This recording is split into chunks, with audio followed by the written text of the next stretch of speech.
15 વર્ષથી પાલેજમાં જૂના અને જાણીતા computer, laptop, CCTV camera service, printer repairing તેમજ નવા અને જૂના કોમ્પ્યુટર લે-વેચ કરનાર.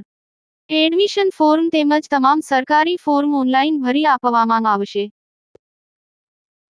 રાષ્ટ્રીય અન્ન નાગરિક સુરક્ષા હેઠળ આવતા ગરીબ રેશન કાર્ડ ધારકોના હકોને સુરક્ષિત રાખવા આમોદ તાલુકા કોંગ્રેસ સમિતિ દ્વારા આવેદનપત્ર પાઠવી રજૂઆત કરાઈ.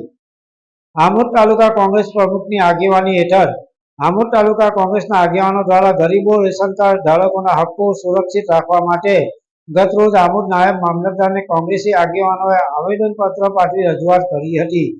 આવેદનપત્રમાં જણાવ્યું હતું કે NFSA હેઠળના રેશન કાર્ડ ધારકોને આમોદ તાલુકા વહીવટી તંત્ર તરફથી રેશન કાર્ડ ધારકના કુટુંબની તેમજ સભ્યની આવક, મર્યાદા, જમીન વગેરે બાબતોના સરકારના નક્કી કરેલા ધોરણોમાં સમાવેશ થતો ન હોય એ બાબતની પત્ર દ્વારા જાણ કરવામાં આવી હતી અને રેશન કાર્ડ ધારકનો જવાબ માંગવામાં આવ્યો હતો.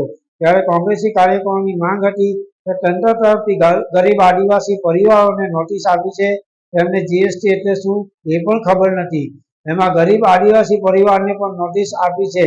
વધુમાં જણાવ્યું હતું કે રાષ્ટ્રીય અન્ન નાગરિક સુરક્ષાના કાયદા હેઠળ દરેક વ્યક્તિને સબસિડીવાળા અનાજનો અધિકાર છે. સંયુક્ત માલિકીની જમીનમાં વ્યક્તિગત હિસ્સા મુજબ ગણવાને ફરજિયાત શરત છે. તેથી જમીનમાં દરેક ખાતેદારનો હિસ્સો અલગ ગણાય તેને કુલ એક સાથે ગણવો ગેરકાયદેસર હોય એવા આક્ષેપ કર્યા હતા. ફક્ત જમીન માલિકીના આધારે રાશન કાર્ડ રદ કરવાની પ્રથા બંધ કરવી જોઈએ અને સામાજિક આર્થિક માપદંડોનો ઉપયોગ કરીને પાત્રતા નક્કી કરવી જોઈએ. આ બાબતે આમોદ તાલુકા કોંગ્રેસ પ્રમુખ નરેન્દ્ર પટેલ ઉર્ફે કાજીએ જણાવ્યું હતું કે જો ગરીબ અને આદિવાસી પરિવારોની અન્ન સુરક્ષા સુરક્ષિત રાખવા તાત્કાલિક કાર્યવાહી નહીં કરવામાં આવે તો આગામી સમયમાં ઉગ્ર આંદોલન કરવામાં આવશે. યાકુબ પટેલ, ભરૂચ. આમોદ તાલુકાના ગરીબ પરિવારોને NFSA હેઠળ જે રેશનિંગ મળવાપાત્ર છે તે ગરીબોને મળતું નથી. તે બાબતે અમે આજે આવેદનપત્ર આપ્યું છું.